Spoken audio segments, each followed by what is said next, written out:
Long before the birth of light, there was darkness. And from that darkness came the Dark Elves. No, they didn't. This movie is suggesting that Dark Elves came into existence before any other beings during a time when light didn't exist yet. In Norse mythology, though, the Dark Elves didn't come into existence until after the death of the giant Ymir, and Ymir wasn't born until Muspelheim and Niflheim existed. Muspelheim is the realm of fire, so light definitely existed before the Dark Elves. Also, Odin's family and a couple generations of giants had already been born before Ymir's death, so the Dark Elves weren't first. As for whether the Dark Elves came from the darkness, it's a little unclear, but based on the interpretation, they're either descended from dwarves, descended from light elves, or emerged from Ymir's corpse after he died. I guess you could call that emerging from darkness, but I doubt that's what the movie was referring to. Man, I had a lot to say about the first two sentences of this film. Millennia ago, the most ruthless of their kind, Malekith, sought to transform our universe back into one of eternal night. This Malekith character is not in Norse mythology.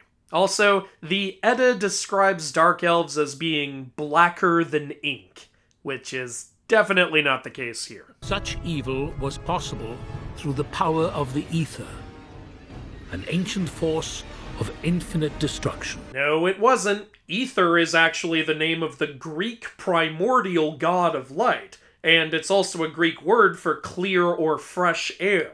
How that can be associated with infinite destruction is beyond me. The noble armies of Asgard, led by my father, King Bor, waged a mighty war against these creatures. Odin's father was named Bor, but he wasn't king of Asgard, considering Asgard didn't even exist until Odin and his allies founded it. Bor also didn't go to war with the Dark Elves, considering they didn't exist yet either. And in case you're wondering if this war happened later on, no, it never did. Decidi, come levanne.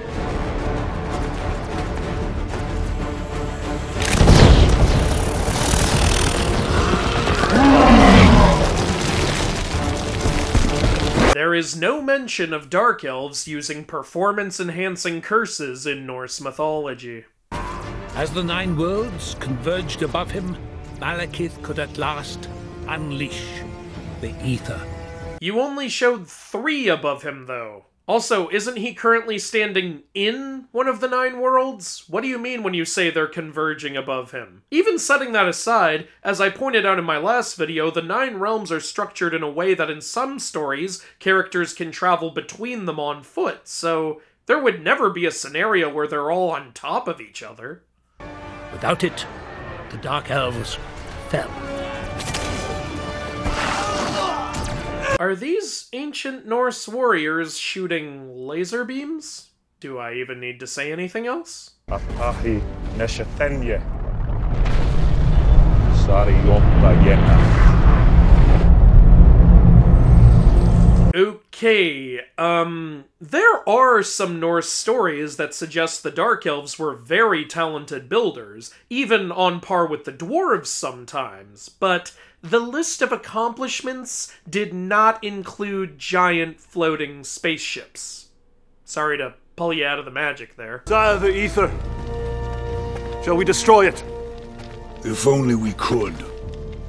But its power is too great. Bor seems to be wielding the Gungnir spear here, but that spear was made specifically for Odin by the Sons of Ivaldi long after Bor's time. What's especially ironic about this is the Sons of Ivaldi are sometimes said to be Dark Elves, and Bro literally just used it in a war against Dark Elves. Pretty big conflict of interest. I really don't see what all the fuss is about. Do you not truly feel the gravity of your crimes? Wherever you go, there is war, ruin, and death. I went down to Midgard to rule the people of Earth as a benevolent god. Just like you. We are not gods. We're born, we live, we die, just as humans do. Give or take 5,000 years. Okay, there are some ongoing arguments as to whether the Norse people considered the Aesir to truly be gods. gods, but saying they are born, live, and die just as humans do is pretty out there. Kvasir was born by all the gods spitting into a vessel, and Heimdall had 9 mothers, however the Helheim that works. It's also pretty weird for Odin to directly say they're not gods here, when in the 3rd movie he directly refers to Hela as the goddess of death. I cannot keep her away any longer. Oh, who are you talking about? Goddess of death. Hela. Also, Loki counters by saying the gods live for 5,000 years, but the Norse gods get their agelessness by eating Idun's magic apples, which anyone can eat, so that's not really much of a case. Frigga is the only reason you're still alive, and you will never see her again. Who the hell is Frigga? Are you talking about your wife? 'Cause her name is Frigg. Odin, it might be a good idea to learn your wife's name, 'cause otherwise that's just a huge fight waiting to happen.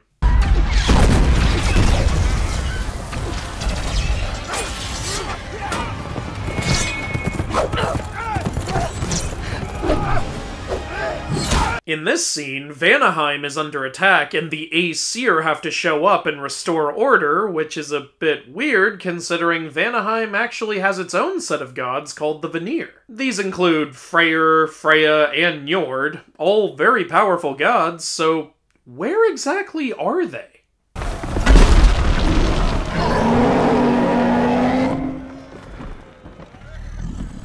Hello?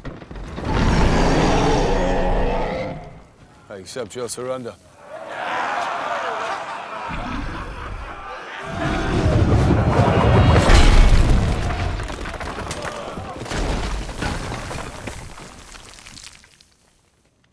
Anyone else? I can't help but wonder if that stone giant was supposed to be Hrungnir. If so, the fight should have been preceded by the giant getting drunk and talking a whole lot of crap about Thor's family, and Thor should now have a piece of flint stuck in his head. Where do we go next? Hogan, the peace is nearly won. Across the 9 realms. You should stay here, be with your people, where your heart is. Asgard can wait. I know what a lot of you are thinking. What is an Asian guy doing in a Norse mythical realm? Well, I may actually have an answer for that. See, Vanaheim also has its own version of Valhalla called Folkvanger, a place that consists of warriors who died bravely in combat. Maybe Hogun is one of those warriors. Maybe the Vanir saw him go down fighting in Asia and recruited him. I don't know, it's the best I can think of. Is Vanaheim secure? As are Nornheim and Raya. Raya? What the hell is Raya? How many realms are you gonna make up? Nothing out of order except your confused and distracted heart. This isn't about Jane Foster, Father. Human lives are fleeting, they're nothing. You'd be better served by what lies in front of you. Ah, he's trying to get Thor to date Sif. See, even Odin wants these movies to follow the myths more. It does not go unnoticed that you disappear each night. There are 9 realms. Are there? Because counting Nornheim and Raya, we're currently sitting at 11.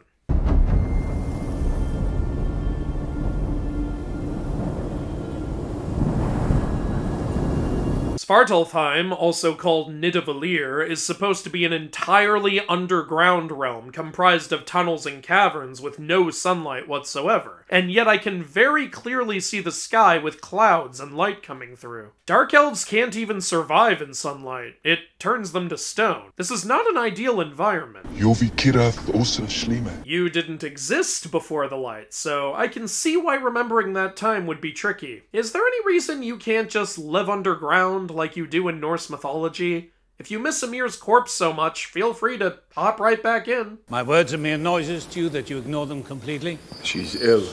She is mortal. Illness is their defining trait. I brought her here because we can help her. She does not belong here in Asgard any more than a goat belongs at a banquet table. What do you mean mortals don't belong in Asgard? Has no one told him about the literal army of mortal Einherjar being trained in Valhalla, which is within Asgard? Somebody should probably tell him. Also, you're mortal yourself the second you stop eating those magic apples, so lose the elitist attitude. Born of eternal night, the dark elves come to steal away the light. I knew these stories. Mother told them to us as children. Their leader, Malekith, made a weapon out of that darkness, and it was called the Ether. Again, Aether is literally a god of light. This is so off. Malekith sought to use the Aether's power to return the universe to one of darkness. But after eternities of bloodshed, my father Bor finally triumphed, ushering in a peace that lasted thousands of years. What peace are you talking about? Did you and your allies not battle Ymir? Did you not go to war with Vanaheim? Wait, even in the MCU continuity, didn't you have a war with the Frost Giants after this? Odin continues to bring me new friends. How thoughtful. The books I sent, do they not interest you? When Loki was imprisoned by the gods, it wasn't quite so comfortable. He was tied down to a rock using the entrails of his own son, and a snake dripping acidic venom onto his face from above. That's a 2-star rating at most. What of the lives you took on Earth? A mere handful compared to the number that Odin has taken himself. Your father... He's not my father! Then am I not your mother? Well, you didn't raise him in the myths, so no. No, you're not. When you came for me, you knew I was in trouble. Well, Heimdall had lost sight of you. You were no longer on Earth. Well, how's that possible? I believe you were and you weren't. The 9 realms travel within Yggdrasil, orbiting Midgard much the way your planets orbit the sun. And every 5,000 years, the worlds align perfectly, and we call this the convergence. None of that happens. You just made all that up. What's gonna happen to me? I'll find a way to save you, Jane. Your father said there My was... father doesn't know everything. He doesn't? Well, I guess that means Mimir ripped him off when he traded his eye for unparalleled wisdom and knowledge. Don't let him hear you say that. Jane Foster, please meet Frigga, Queen of Asgard, my mother. Frigg is not Thor's mother. She's Odin's wife, sure, but Thor's mother is Jord, the Jotun goddess of the earth.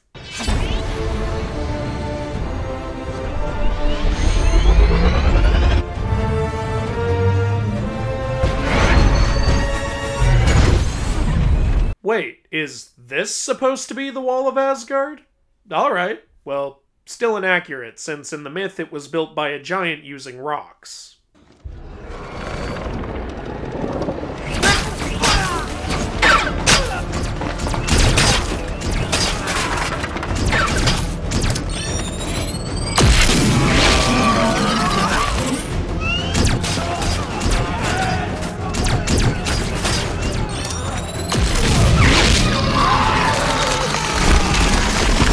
I scoured and scoured, but I couldn't find anything that could pass for an implosion grenade in Norse mythology.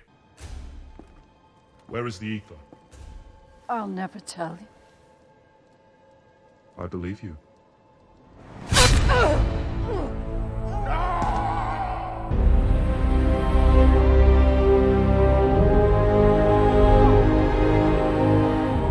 Frigg does not die before Ragnarok. Her death isn't specifically mentioned, but we know she is alive at some point during Ragnarok because she cries when Odin dies.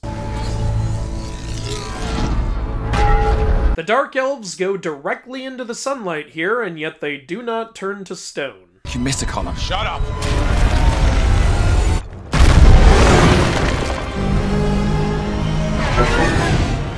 Look, why don't you let me take over? I'm clearly the better pilot. Is that right? Well, out of the two of us, which one can actually fly? Loki. As I said in the last video, Loki has flying shoes in the myths and Thor doesn't. Plus, he once flew using Freya's cape. Plus, he can shapeshift. There's really no contest here. You know, this is wonderful.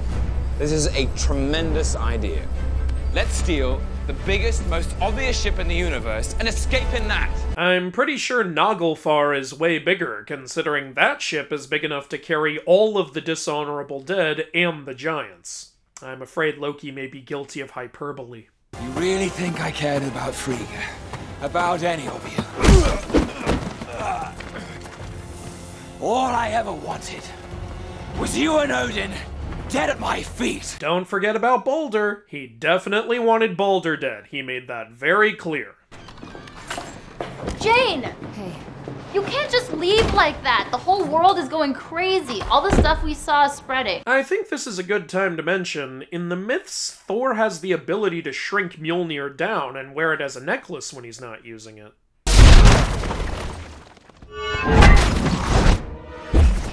You know, I'm just gonna take a minute to point out the missed opportunity here. This climax has all 9 realms converging on each other, but all we ever see is these two popping back and forth between Midgard and Svartalfheim, with one detour in Jotunheim. If this scene leaned into the myths more, we could have gotten a hodgepodge of light elves, dark elves, dwarves, Draugr, dragons, giants, and a gossiping squirrel all running around in absolute chaos from all the different realms. How much more fun would that have been? But no, we just get wasn't in the myths Malekith with his wasn't in the myths Aether flailing around for a while.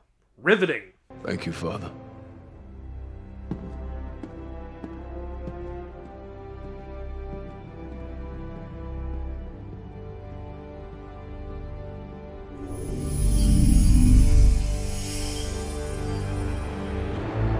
No. Thank you. You know, I'm starting to think Odin doesn't have his all-seeing eye in these movies. He never seems up to date with what's going on, to the point that Loki's managed to take over all of Asgard for the 2nd time in as many films.